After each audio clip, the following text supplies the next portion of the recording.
Bani İsrail elinde Құдай үшін еш нәрседен қайтпаған, Құдайға құлшылық қылған барсис, түні күні ибадат қылған, күндіз ораза қармаған, түні ибадатмен өткізген ошандай тақвадар инсан бар еді.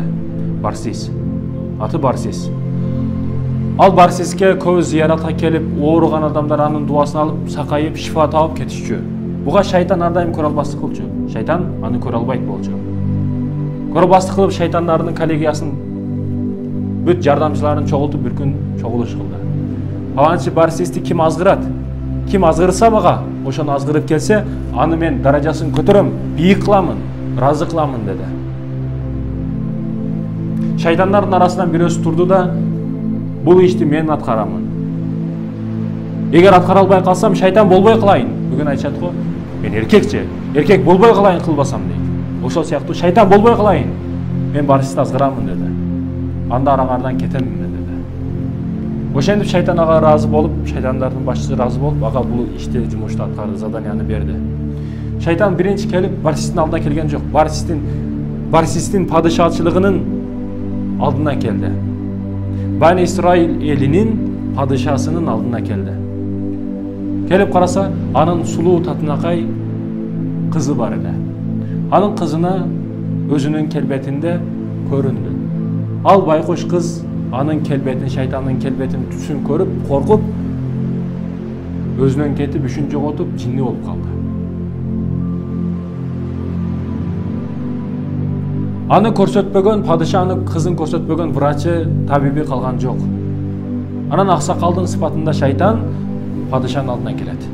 Сиз бул кызыңыздын түзөтүшүнүн жападан жалгыз жолу Барсиске алып барың. Барсис дуа кылсын, Кудайга дуа кылсын, түзөлүп кетет деди. Падыша анын айтканын кылып, аксакалдын айтканын кылды да, кызын Барсиске алып келди. Барсис дем салды, дуа кылды, кыз айыгып кетти. Арадан бир күн өтпөстөн кайра эле баягы оорусу козуп, жинни болуп калды кызы. Аксакал сыпатында шайтан келип, падышам, бул кызыңызды бир-эки жумага таштап эле коюңуз үйүнө, Барсистин үйүнө. Ал ошол жерде дем салып, күн сайын карасын аны, ошондо бүтүндөй түзөлүп, бүтүндөй ден соолукка келгенден кийин алып келе сарайыңызга. Падыша макул болду. Эми падыша өз кызын Барсистин үйүнө таштады. Барсис ага дем салат, кээ бир үйүндөгү кызматтарын, иштерин айтат, ошол кылып турат. Шайтан азгырып акыры Барсис анын жүзүн, падышанын кызынын жүзүн карап койду. Өтө сулуу экен. Ошентип тамаша күлкү болуп, ошентип шайтан азгырып акыры Барсис ал менен зина кылып коет. Зина кылып койду. Бул абалды билди, көрдү, укту. Шайтан Барсиске келет. Барсис, сен падышанын кызы менен зина кылып койдуң. Бул падышанын кызынын бир акылы кирип, бир чыгып турат.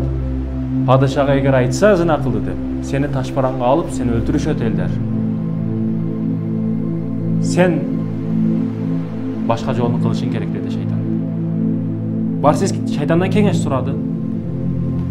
Кеңешчи шайтан, кызы сен өлтүрүп салгын. Муунтуп өлтүрүп салгын,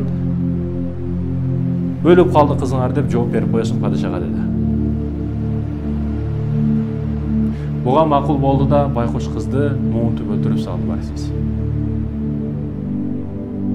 Барсис өлтүрдү аны. Падышага шайтан келди да, бул кызыңызды, бул адам, Барсис кызыңызды муунтуп өлтүргөн, атайлап өлтүргөн. Себеби бул зина кылды кызыңыз менен. Кызыңыз менен зина кылып койду, ошон үчүн коркондуктан айтырбайын, билип калбасын, билсе мени ташпаранга алып өлтүрөт деп атай кызыңызды муунтуп өлтүрүп салган. Ишенбесеңиз, мойнун карасаңыз адамдын колунун издери бар деди. Падыша аскерлери келип, башкасы келип карады, чын эле адамдын колдорунун изи бар. Барсис сен өлтүрүпсүң деп, Барсисти дарга алып келишти. Дарга асып жатты. Шайтан Барсистин алдына келди. Ушунча абалга чейин менен сени алып келдим. Мага сажда кыласыңбы? Мага сыйынасыңбы? Мен сени бул жерден чыгарып алам, куткарып алам деди шайтан. Барсис карап туруп, жок, мен сыймайм сага деди.